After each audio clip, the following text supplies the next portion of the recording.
whenever somebody wants to talk to me about innovation, what they really want to talk about is gadgets. They want to talk about gadgets. And I've been at this for about 35 years since I earned my doctorate. And I've been in literally over half the Fortune 500 companies. So I've had a real front row seat at the most executive level for a lot of the kind of technologies that happen. But here's the point. Technologies happen all the time, and there's a new technology around the corner. You know, if you're on version 4, there's a version 5, and there's something that's going to disrupt all of that. That's going to happen inevitably. But what I want to talk about today is going to be very radical compared to some of the other stuff we've talked about, which is that's not the real game. In fact, I want to start with a story. In 1990, I got a call from Life magazine. Anybody old enough to remember magazines? Remember Life magazine? And they were doing a story on the 100 most important people of the 20th century. And this woman called me, this reporter called me, and she wanted to talk about a man named Robert Fair DeGraff. And she was incredibly disappointed. I had no idea who this guy was. He had the exact same name as me. In fact, he's a relative of mine, a relatively close relative. Well, it turned out after she got done humiliating me on the call, I started looking into this guy. And Robert Fair DeGraff made the list of the most important people of the 20th century, the 100 most important people, because he invented paperback books. And when I started reading about Robert Fair DeGraff, he invented paperback books, which was a new technology in the 1930s, because he believed it would get rid of illiteracy. He thought the technology would eliminate illiteracy. And what struck me was I was working on a project with Steve Jobs to change the California literacy rates in the California schools by using new technology with the exact same results. It didn't change anything.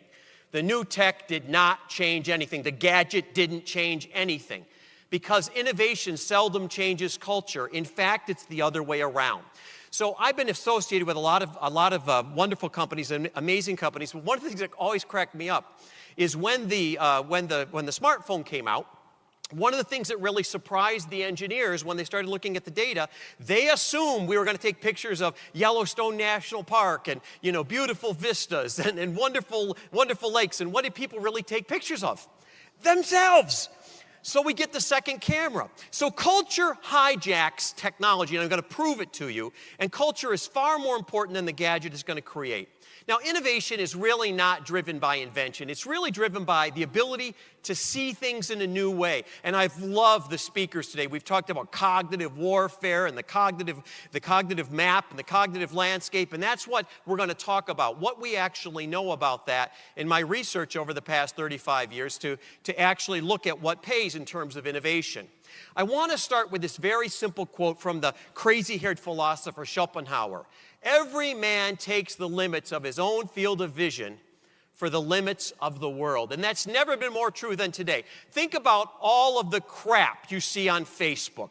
Think about all your social media friends. They believe all the same nonsense you believe.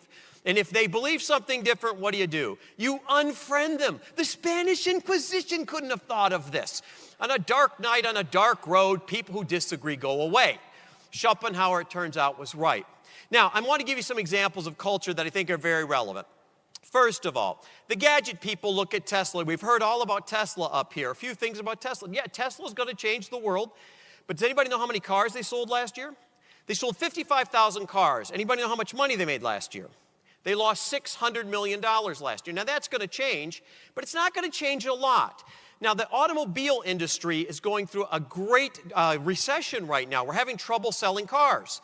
What's killing the automobile industry? It's not 55,000 cars. What's killing the automobile industry is Uber. Where is the innovation in Uber, you might say? It's not a gadget. I could tell you, think about it. The app looks like over-the-road trucking in 2007. It's not a well-run company. There's a lot of chaos around it. Where's the innovation in Uber? Simple. Young people will get in the car with a stranger. That's the innovation. Yeah, you were looking the other way. It's kind of funny. Think about, the hotels are being killed by Airbnb. If somebody came to my nice house on the Huron River and used my towel, I'd take it in the backyard, burn it, and bury it, right? I'd sick the dogs on them. So the notion is this is a social form of innovation. Don't believe me? The #1 selling book for nonfiction in 2014 was a book called Flash Boys. It's written by Michael Lewis, and it was about spread networks and how Goldman Sachs and Credit Suisse and everybody else has got this black box network that trades a little faster than you, so they get the stock run up and they get the stock run down. They're a bookie. Doesn't matter whether Ohio State or Michigan wins, the bookie always makes money.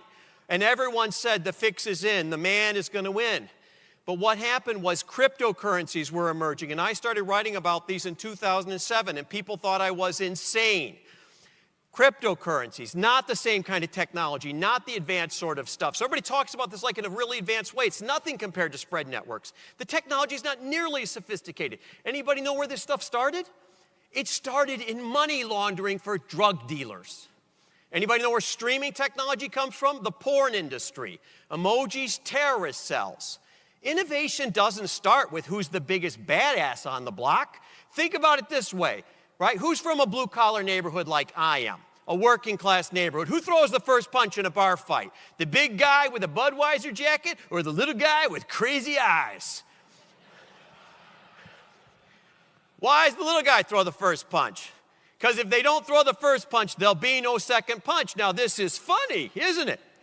It's what we call first mover advantage. Until you start seeing how people use technology. Anybody like that Amazon A9 engine that recommends things? If you like this, you might like that. Anybody see the problem before December? If you buy fertilizer, you might like black powder and ball bearings. Yeah. Anybody see what's gone with the 13 indictments last week on Facebook? Yeah. This is culture. It's not technology. It's how you're using the culture. Because innovation, we have this dominant logic mindset. And a dominant logic mindset, if you talk to anybody these days about politics or religion, you'll see what it is. Anybody ever talked to you about religion lately? Have they ever changed your mind? No.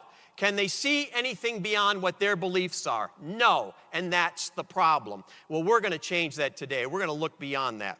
I want to talk about the basic dilemma that all of you have and that the Air Force has right now in a great abundance. Organizations, like people, have to do two things. One, we have to maintain. We have to eliminate deviance. We've got to do things away so we can all do things together. We're all aligned. We're all in this together. And we do this by creating process and standardization. We eliminate variance. We get rid of the weirdos. But the second thing we have to do is grow. And when we grow, growth, innovation, is a form, wait for it, of deviance. And deviance is created by what kind of people? Deviants. Yeah. Yeah, look at somebody going, I'm a deviant. Yeah, we know. All right, now, the point is, think about your personal life. The more chevrons you get, the more advanced I've gotten in life. I'm a full professor at a top 20 school. The more chevrons you get, the more optimized your life becomes. And the more you get rid of deviance in your life. So what happens is at the very moment that you need to do something radically new, you don't have the culture or the competency to do it. It happens personally, and it happens to large, effective organizations, and I'm going to make this case as we go on. So what do we mean by innovation? Well, it's pretty simple. A number of years ago, in the early 1990s, I got to write the definition for innovation for the federal government. Innovation, I lifted it from a Marshall McLuhan book that was written in the 1960s. McLuhan said innovations have four attributes. Number one, they enhance something. One of my students, Larry Page, created this little company called Google, right? And what Google did was it took search engines, remember all the drops and pushes and pops of search engines, and it just made a little box, right? And I knew it would work when I was in a Starbucks one day and the two gals in front of me said, oh, I met a new boy last night. And the other gal said, did you Google him? And I said, oh my God, this is going to work, right? It's got a real application. It has to eliminate something, and innovation has to kill something. What if the innovation in the Air Force isn't about starting something new? What if it's about stopping something old? Think about what Schwab did and E-Trade did to all those big trading houses. It basically got rid of the broker, right? And those trading houses, E.F. Hutton, they're now completely quiet. It returns us to something. We don't want to be the Jetsons. We want to live like hobbits. Right? Think about that little blue pill that was developed in my little town of Ann Arbor. And I'm 25 again. Yeah, that's what people want. They want slow food, live on the high street, take a blue pill. And finally, the most important thing McLuhan said, and this is important for you to hear, over time, an innovation becomes the anti-innovation. Let me repeat that to you. Over time, an innovation becomes the anti-innovation. Anybody remember when email was going to set you free? Now you're all meaningless slaves. You're all tools to email. Now, I'm going to add a few things to McLuhan. Number one, innovation is a form of useful novelty. It can occur anywhere. It doesn't have to be a gadget. It can be a solution. Think about Starbucks. It's coffee. The Egyptians had it. It's a 4,000-year-old commodity. But you add a little theater, and all of a sudden you're driving McDonald's to their knees. A breakthrough innovation pays in the future. How much data do you have on the future? I'm on all these futuring groups. I'm on all these think tanks, right? I can tell you one of my favorite ones on the Aspen Institute. We got all the stuff right about the internet and what was going to happen with cell phones. We missed the collapse of the Soviet Union. There is no data on the future, and the number one form of resistance to innovation is excessive data gathering. How many have gone to the meeting about the meeting? How many have seen the report about the report? You're stuck in the planning cycle, right? While you're aiming, other people are running the meaningful experiment. And finally, innovations have a shelf life. They go sour like milk. So I'm in Chicago the other day. I'm giving the keynote speech for the American Medical Association, and I see the line go all the way down the Michigan Avenue. And I'm thinking, oh, boy, this is going to be great. They're all coming to see me. No, they're not. At the end of Michigan Avenue is the Apple Store. And the new Apple iPhone has come out. And what happens to the old iPhone the minute the new iPhone comes out? It's crap. It's total crap. So innovations don't stay innovations for very long. So the notion is there's a lot more to innovation than gadgets. And in fact, in my research since 1993, all indexes that measure gadgets have lost to what's called the growth index on Wall Street all but one time. Meaning, you got this wrong. What pays is not a new gadget.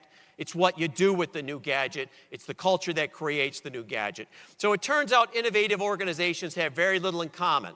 Think about it. Apple makes nothing except for it makes an operating system that's closed. Google makes everything, and its operating system is open. Innovators often innovate in opposite ways. So the notion is if I'm looking at making a new kind of an aircraft or starting a new fast food restaurant, there's no checklist. Two, money is seldom a barrier to innovation. In fact, the more money you have, the less likely you are to innovate. Competition almost always happens in opposite ways, Google and Apple. And incumbents are almost never the first movers, right? And think about this in terms of who you're trying to defend. You know how to defend the Chinese. You know how to defend the Russians. That's not going to be your challenge. There are thousands of nation states and independent players who are going to act on their own behalf. Those are the people that are hard to look at, and there's a lot of them, aren't there? That's the national challenge right now. I'm going to talk a little bit later about why breakthroughs don't happen in the middle. That's why most of these large companies have gotten rid of their global research centers, because innovation is now happening in places where the corporate bureaucracy can't get to them. Finally, the one thing we know about innovation is diversity. And we're going to talk about the importance of diversity and how diversity actually works and why diversity leads to success, and it's not for the reason you think it is. So there's two questions every innovator has to ask themselves. The first question is how much, and the second question is how fast. We're going to call this magnitude and horizon, or magnitude and speed. It turns out that what most people do is they want radical innovation, so you know what they do? They implement a process. Now let me ask you a question. Let's see if you're good students here. Does process create deviance or eliminate deviance? It eliminates deviance. So by its very definition, what you're doing is becoming an incrementalist. That's why startups end up killing incumbents on a regular basis. And you do it, why? Because the devil you know is always better than the devil you don't. You know how to do process. My goodness, there's a process for everything. Just coming down here, there was like 20 processes, right? Number two, if you want more radical innovation, right, what you've got to do is you've got to hire differently. You got to change the gene pool. So I'm looking here in the New York Times last week, and there's an article here. You think you got problems. It's about the film industry. The title is, "A Magnet for Talent Shakes Up Hollywood." You know what's happened in Hollywood? Hollywood has become kind of hierarchical. And what's happening with films is they're becoming more and more technical. And what are those young people doing? Do they want to work for Paramount? Do they want to work for United Artists? No.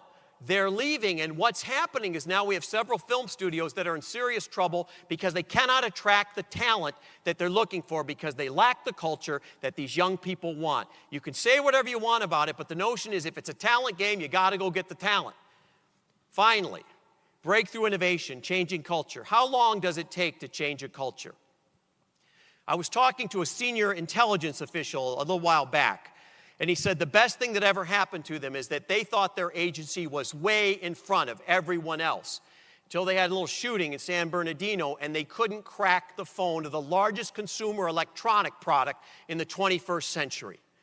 And he said it was a sobering moment when all the culture and all the chest beating and all the, oh, we're so much better than everybody, became clear that they had a culture that was holding them back and they needed to reinvent themselves. And you heard your chief of staff talk about the same kind of idea.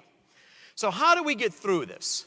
So you've heard all the negatives. What are the positives? Well, it turns out when we start talking about cognitive warfare, there's a lot of research on this and a lot of work on this. And I think one of the greatest examples of this are the Chinese.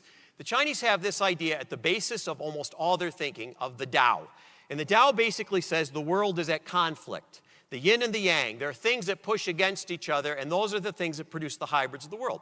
From that, they've created a whole sort of philosophy which is articulated in a book called the I Ching, which was written during the time about 400 years before Plato is alive, right? But it gives everybody sort of a map of what they should be doing. Now, what you know about this book is the book called The Art of War. There's a big issue of whether Sun Tzu is a real person or not, but that's a different issue. But The Art of War is basically an extension. It's a how-to manual from the I Ching. And finally, there's a Lapan, which, of course, if you follow Feng Shui or you try and make your life in a certain way, this is sort of a compass for that. But here's the point. What they're not doing is creating process. They're not creating a bunch of inputs and outputs. They're creating a mindset that's shared. They're creating a language that's shared so that their fighting force, when they're away, when they're cut off, when they're separate, know how to think through a problem. These are called heuristics. Now, this gets to the heart of my conversation, the heart of my research. It turns out that the reason 30 places on the planet are the most innovative places, they produce the most intellectual property, is because they're the most diverse. And the diversity isn't just the color of your skin. It's your belief system. It's what you want to do in life. It's the temple that you go to. It's the food that you eat. But here's the point. In these places, when you encounter the other and you engage the other in a meaningful way, you have to do one of three things. Either you try and dominate or retreat, you try and compromise, which are common things these days, or you create hybrids. Now, I submit to you that the American way is to create hybrids. We're the most diverse country in the world. Our history of innovation is the history of immigration in the United States, as most of you know. The issue is, where are we encountering the people who don't believe the same crap we believe? Now, I want to talk about this model. Some of you have seen this. If you've been to business school, you know this as the Competing Values Framework by Quinn and Cameron. If you read a lot of popular media, it's called the Innovation Code or the Innovation Genome. I'm the third researcher on this model. Basically, it's a way of looking at three things together. It's a way of looking at what individual leaders do, the type of culture and competency that they're likely to produce, and the outcomes that those competencies and cultures are likely to produce as a result. Now, I want to talk a little bit about how the model works. Just like in anything in life where there's a part of us that's flexible, there's a part of us that's stable. There's a part of us that looks outside and a part of us that looks inside. But there are two key parts of this model that are very different than almost anything else you'll see. And the first is, the first portent of high growth, high innovative companies, high innovative organizations, is the tension between the green quadrant, which we'll talk about, and the red quadrant. The radical versus the incremental. The radical with a lot of risk versus the no risk at all. When these two things show up together with high numbers, it's almost always a predictor that this company is going to outgrow the other companies. This is the question of how much, but it's a conflict question. The second is the question of how fast, and this is the companies that go very, very fast, show short-term performance, get it done, versus the ones that are long-term and develop people. Same thing. When we see these two oppositions together, that's almost always a sign that we're going to outperform the market in terms of innovation. So what this means is I want you to think of yourself like a Russian nesting doll, like a Matryoshka doll. I want you to think of yourself as contained by other dolls, right? There's always a doll on top of your doll. So I'm Jeff, and I think I got all this agency, but on top of me is my wife, Stanny, and the University of Michigan, and the labs that I own, and the people that I'm responsible for. And on top of them is the real world. You know, is there a pandemic? Is there a war? Is there a financial crisis going on? And the notion is innovation is not driven by freedom. It's driven by constraints. What are your constraints? So let's talk about the various colors. How many know a person like this? This is Steve Jobs. I was lucky enough to know Steve Jobs when I was a young man. Steve Jobs situation, we're going to call this person the artist, but this isn't like a Myers-Briggs test. This isn't I'm an ENTP or an INFJ. It's not that. There are situations in which people are more effective or less effective. So the situation, the battle situation, if you will, the cognitive map, if you will, the cognitive warfare, if you will, is in a unique situation. Breakthroughs. I'm making a miracle drug. Visual prosthetics. Highly differentiated. Some of you out there drinking IPA beers. I saw you last night. Your craft beers. Something like haute couture fashion. Something like a battlefront that you haven't seen before. A technology you haven't seen. So what kind of organizations do you use in that kind of a situation? Well, you use organizations called adhocracy, which means you're morphing. Right? You heard General Quast talk about this. You're making it up as you go along. You're adjusting. It's fluid. These are startups because startups can't compete on scope or scale. These are biotech industries because I'm competing against a big pharma for a miracle drug. Right? I'm going to look different when I'm small because I cannot compete on scope or scale. So the artists are very creative. They're all ADD, right? They all pick up every pretty pebble on the beach. They're easily distracted. My favorite story that relates to your industry is the Large Hadron Collider at CERN. If you remember 4 years ago, they discovered the Bose, the God particle. Remember this? 7 Nobel Prize winners, 2 Nobel Prize winners, all their chevrons, all their medals, 5 stars, said that they thought if they started it, it would create a black fissure and destroy the universe. Yeah, some of you are shaking your head. You remember this? They bet a beer and pulled the switch. See you in hell, Jürgen. Note, never let the Greens touch the switch. Never let the Greens know the switch. The Greens will drive the Harley into the pool tonight. Don't let the Greens do that.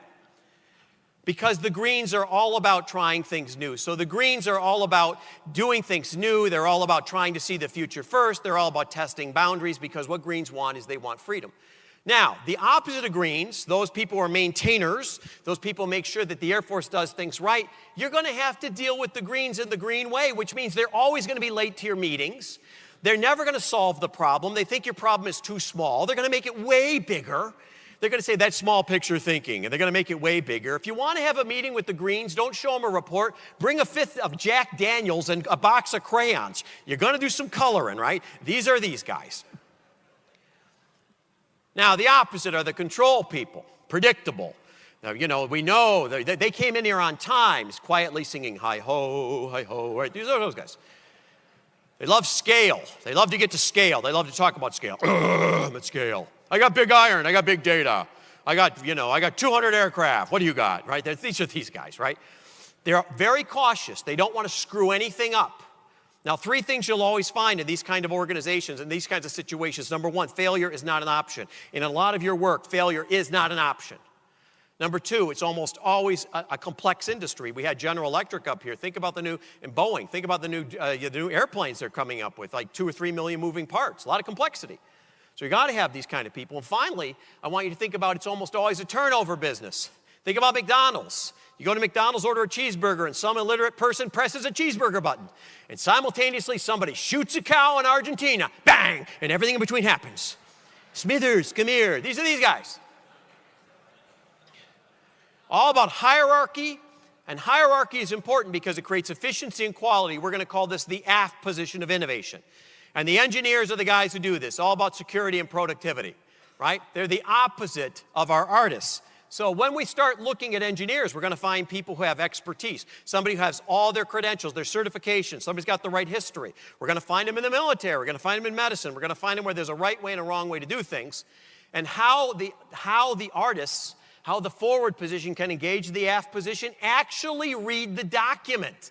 Look at the data for a change. Show up at the meeting on time. Incidentally, those of you who are in that artist category, you show up late and you think the Reds don't notice you. They got a file on you like J. Edgar Hoover. Dark night on a dark road, we'll never hear from you again. So the first thing I'm telling you is find the person who makes you crazy, because that's going to be your key to success. Those of you who are engineers, you need the artist, because the artist sees the future first because they're looking for it. They're wrong half the time, but at least they're looking for it. And incidentally, artists, you need the engineer because you can't get to scale. You got too many ideas. You're an idealaholic. You should be in a 12-step program for this crap. So when I think of these, I like superheroes. Think of Johnny Storm as kind of the Flame is the ultimate kind of green. And think about Richards as the ultimate kind of red, MIT scientist. But the two of them together kind of help each other, right? You see this a lot. Lennon and McCartney, Page and Serge. These guys come together. And they come together because nobody is an island. We need the other to create the constructive conflict. Now, here's the other one. This is one of the other classic military formations. The athlete, the competitor person. Athletes are great when we get a contentious situation because they're aggressive and demanding. You want to get one of these guys' bloods up? Whenever they're doing something, introduce a competitor. Oh, we're doing great with AI. Oh, here's a benchmark, what the Chinese are doing. Oh, the Blues will get their blood up. Oh, we got to fight these guys. Yeah, because now we got somebody else, you're running against somebody else here. They're market-based, which means they're very externally oriented and they're very interested in how they're doing relative to someone else. So if you get top 10, bottom 10 in anything you're doing, you got a blue on your hands.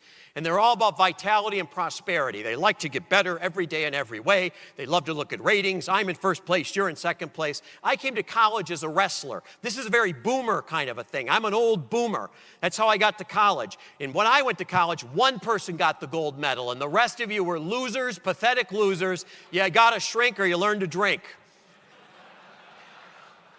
Right? We went to the moon. We killed, we eliminated the commies. We built the net. You look at your kids and go, get a life. You're meaning, these are boomers. The University of Michigan, like the University of Chicago, we still grade on a curve. And we say things like, don't send your ducks to Eagle School, right? So the notion, yeah, you say it too, I guess. So the notion is they're very goal-oriented. This is the goal-oriented group. This is the group that actually is filled with warriors. These are the people that look at short-term goals. These are the darlings of Wall Street. Now, sages, these are your children. Sages are going to be different. Sages, one of the things that makes the athlete crazy is you're always postponing deadlines. Show up on time.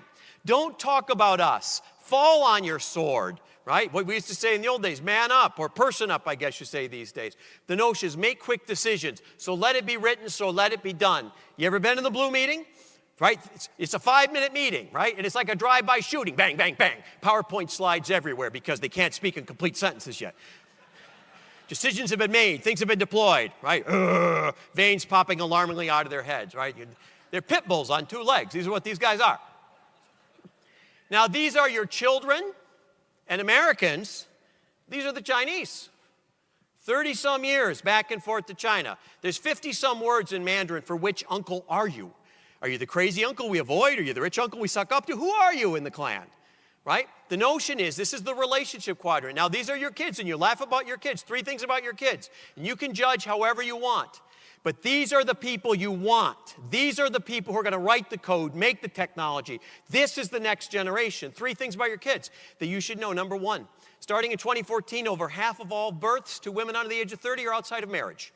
Adjusted for their education level, the more educated the woman is, the less likely she is to marry. Young people don't marry. Are you seeing this? Number 2, when we asked the Pew Charitable Trust where people wanted to work, right? Did they want to join the Air Force? Did they want to work for General Electric or Boeing or anywhere else? No. What do they want to do? They want to work for themselves. They want to have meaning and impact. And they want to take a month off to go to Tanzania and cure river blindness. They're good people. They just don't want to work like you do. When you recruit them, you're recruiting them the wrong way. They don't want to do what you want them to do. Maybe a small subset does, but the larger group, the group that's going to keep you in good stead, they don't want to do that. And 3, when we ask these people what religion they belong to, the fastest growing religion, people on the age of 30, is no religion at all. Now, here's why I'm telling you this. You can judge this however you want to judge this. And people love to say, well, they'll change. It's like the 60s. No, they won't. You're wrong. And why you're wrong is my generation as boomers used institutions to advance ourselves. We used institutions to heal society's woes. Think about it. I've been married forever. I'm a practicing Roman Catholic. My name is DeGraff, which should tell you I'm a capitalist pig from way back. But our children are not. They are the first deinstitutionalized group we've ever seen. They're networked. They're not hierarchical. And the notion is, I think the biggest change we've ever seen has nothing to do with technology. There is a culture shift. And I don't know about you, but I'll tell you my view. I'm no longer on the sunny side of the hill. So you have 2 choices. You can either engage the sunny side of the hill, or you can eschew it and be judgmental. But I guarantee you the rebound will be odious, right? Because they've got numbers and they've got time. I don't know if you know this. Think about elections. Do you know that there are now 6% more millennials than there are boomers? We're dying off, boomers. They're growing. You want to make a better world? Pay attention. Now, Xers who are in the crowd, right? Where are my Xers? Woo, Xers. You're going to be the most important generation in 100 years because you speak boomer and millennial. You actually are going to be the ambassadors. So our children are highly cooperative. It's all about beliefs and lifestyle. Fair trade coffee. Was the chicken treated nice before we ate it? You know, these guys. Did it have a name? Yeah, it had a name. Sebastian the chicken, right?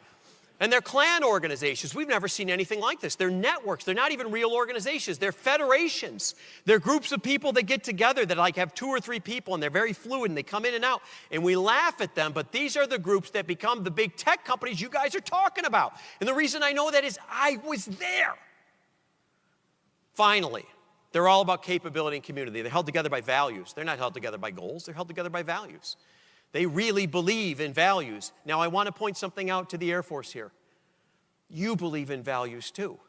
This is why you do what you do. You're a community service organization. You have great affinity for the values and community you have. You're unrivaled. You're amazing. But so are the young people. They just do it in a different way. You should have kindred spirits here. You should have kindred spirits here. So, the care and feeding, we're going to find these people in the NGOs, and we're going to find them in places where they're managing conflict and where they're connecting with other people, right? The whole cyberspace that you're talking about, we're going to find them in places that are really lifestyle companies, and what they really want is harmony in the workplace. They don't like conflict. They don't want to fight. And the notion is, blues, here's what you can do. You can be understanding that they want more in life than you want in life. And this is me as a good old boomer talking to you, right? You can understand that these are our children, so we got to be a little more patient. We got to be a little more handling the conflict in a little more decorous way, a little more inclusive, a little less judgmental. So this is the issue of how fast. This is the second thing. So blues, hard chargers, knuckle draggers, fist fighters. You know who I'm talking to. You know if I'm talking to you. Warriors. Go find yourself a kumbaya person. Go find a person who's a sage, who's a healer, who's a teacher, who's a helper. And don't think these people are weak. I go back to Chinese culture. Oh, don't underestimate that. That show is still running on Broadway. 4,000 years. There's nothing else like it on the planet. So the notion is, just because they're different doesn't mean they're weak. Doesn't mean they're wrong, and don't even think about overlooking that. Because one of the things that I've heard in all the talks is you're very concerned about ideas are moving into that community. Yeah, that's what the community does. They search and reapply ideas. That's what this community does. So do your kids. They don't recognize intellectual property. Neither do your kids.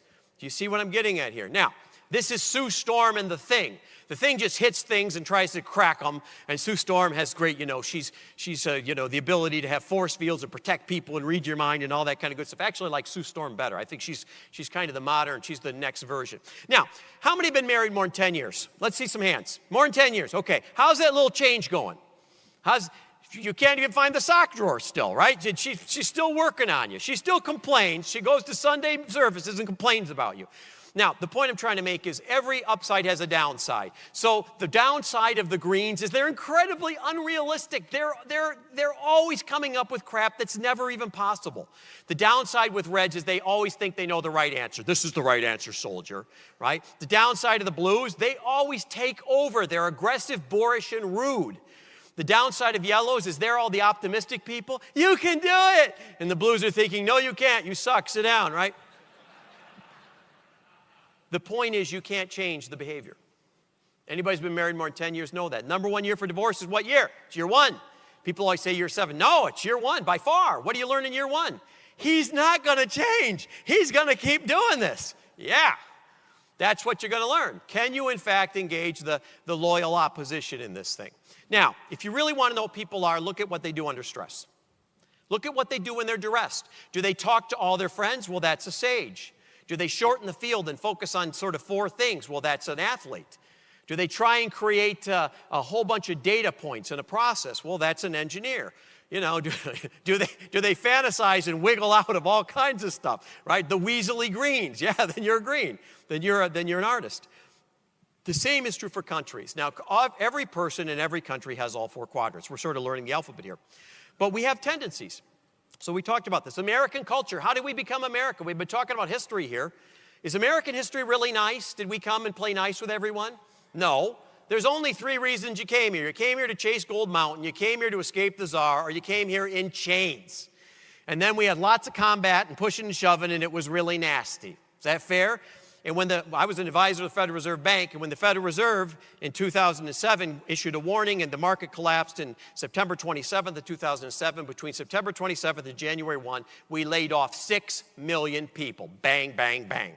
That's the American way. But we also hired them back faster, didn't we? That's our culture. We're very ballistic. We're very event-driven. But the Chinese are not. The Chinese are very much a clan culture, very much a relationship culture. It's the opposite culture.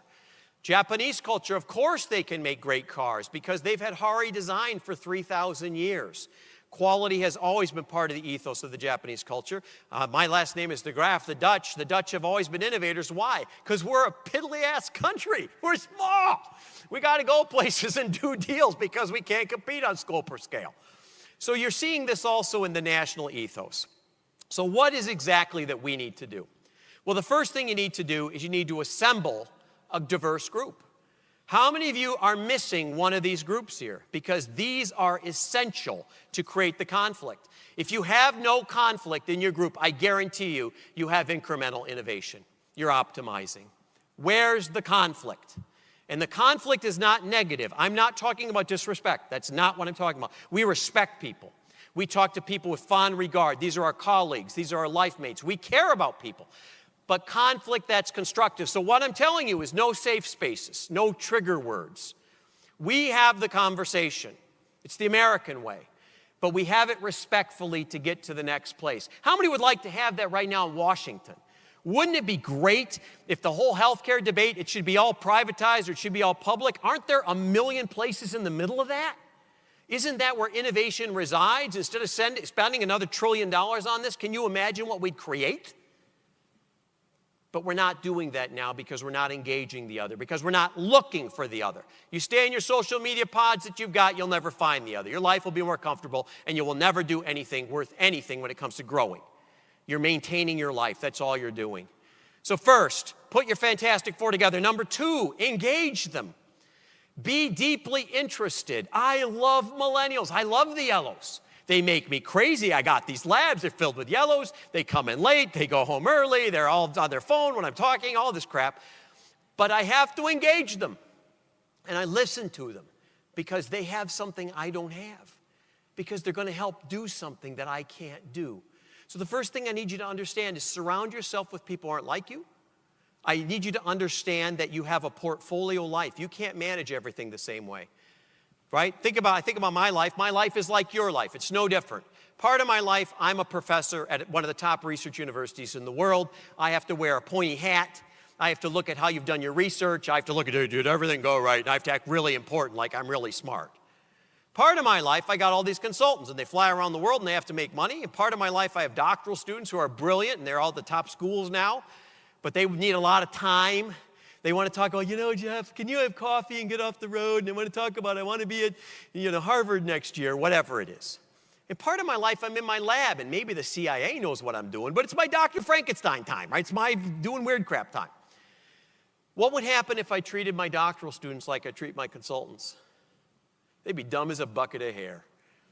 But they're not. They're brilliant because I have to treat them differently. So surround yourself with people that are different than you. The people make you crazy.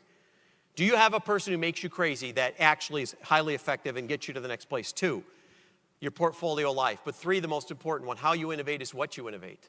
How you innovate is what you innovate. It's like having a hammer, a wrench, a screwdriver, and a hammer. They're all effective. You need all of them. You don't use them interchangeably, do you? So what the biggest problem I see is that people say, I want radical innovation. I want that green kind of artist innovation. Say, great.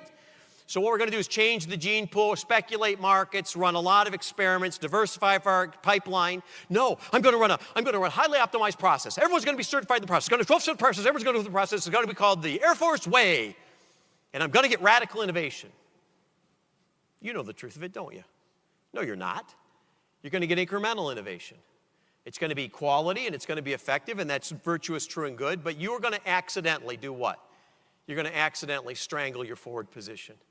I want you to think about it for a minute. How come Sears didn't become Amazon? How come McDonald's didn't become Starbucks? How come Microsoft didn't become Google? Because they were too busy trying to do one thing to create the opposite result. It doesn't work that way. Second, you have to create the vision together. That's what conflict does. It makes us find the place where we can get to a new place, not a compromise. Compromise is death. When you engage, you create the new vision. And I think that's what we've heard here today. That's what's exciting to me today. We're trying to create a new Air Force. How does the old Air Force go with the new Air Force? That's what we got to figure out, don't we? We can't get rid of fighters. We got to have fighters. But how does that relate to the new stuff we're doing? How do we sync this up? That's the conversation you need to have. I'm finger wagging at you now. I'm talking to you like you're a Fortune 500 company. That's the conversation you need to have, because that creates the new way, the third way, the hybrid way, the culture and competency that goes with it. Finally, you need to start coming up with solutions. I'm not talking about sitting in a back room and planning and planning and planning. And one of the things that I hear all the time for people in technology is, well, Jeff, you know, you can't actually design a plane until you actually design a plane. That's nonsense, right? Think about any miracle drug you've ever seen. Invention happens in steps. It happens in chunks. You certainly can chunk differently, right? You certainly can try things. Things lead to other things. Version 1 leads to version 2. Right? Said, pardon my language, as Hemingway used to say, the first draft is always shit. And in his case, the last draft often was too, right? So how you innovate is what you innovate. Now, I want to give you just a couple thoughts before we get out of here. Number one, the problem with innovation isn't in any quadrant. It's the handoffs. The handoff between the greens. The problem with greens is greens love new technology, but they're orphans. They don't relate to anything. So I look at the Air Force, and you have an abundance of all kinds of swag tech. My issue is, how does that relate to what you're doing, right? Number two, the handoff for the greens is difficult because they're in the forward position, they're trying stuff. Number two, the middling position has two problems. We get the athlete and we get the sage, dogs and cats. They don't like to get along, but the second problem is the longest cycle. It's sometimes called the bottom of the bathtub or Death Valley.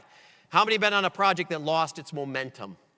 Yeah, there you go. So the notion is you have to platoon players in and out, and Xers, this is where you come in. You speak both languages. You have to shepherd this project all the way through. The problem with the Reds is the Reds have optimized everything. The Reds have made sure that we've maintained everything, and they don't have a line of sight to what's coming down the pike. So when it does come down the pike, you're so optimized that you can't deal with the deviance. So it's not in the individual quadrants that large organizations fail, it's the handoffs. Now, I want to talk about this rule. I hate the 80-20 rule. I think it's a rule for stupid people. If you start thinking about rules, pay attention to the world. When do people really change? Really? When their life sucks. Why do people change when their life sucks? Why is Apple worth $780 billion today, and it was trading at $2.97 in 1997? Because when you're in a crisis, the risk of trying something radical and the reward of, the reward of staying where you're at is reversed. Your life sucks. Go through a divorce, lose money, lose a friend. That's when people change. When they change, when they get that diagnosis from the doctor, not when life is good. The other time people change is when they're on a roll. You got promoted, you won the lottery, you're in love, stud monkey, whatever they call you, right? Same thing, you have what's called risk capital. Innovation doesn't move from the inside out, it moves from the outside in. Innovation is a pincer maneuver. Innovation happens at the horizon. Those of you who are far away in your wing commands from headquarters, you know this. Final thought here. Innovation happens in cycles. These are called Schumpeter cycles. Schumpeter basically said Adam Smith was wrong, and we've had 6 Nobel Prize winners that said Schumpeter was right. Schumpeter says organizations are created by artists, then we get the athletes, then we get the sage, and then finally we get the engineer. And he says at that point, he calls this the point of creative destruction. And Schumpeter says the absolute death knell of an organization is at the very moment that they're doing well, Air Force, every process, every senior person on the capitalization committee, every metric is designed to eliminate variation. We're not killed by the enemy. We kill ourselves. We have seen the enemy and he is us. This point of creative destruction is the seeds of our undoing are sown at the pinnacle of our success. General Motors in 1950 had 53% of the world's car market. Drip, drip, drip. I'll leave you with this thought and one final thought. Stop believing you can see the future. Make smaller, wider bets. Stop choosing big. Go faster. You heard this from all your generals. Stop mistaking your managers for your innovators. Start hiring weirdos. Having more ambition than capability. Build on the capability you got. Starting at the center. No, start at the outside in.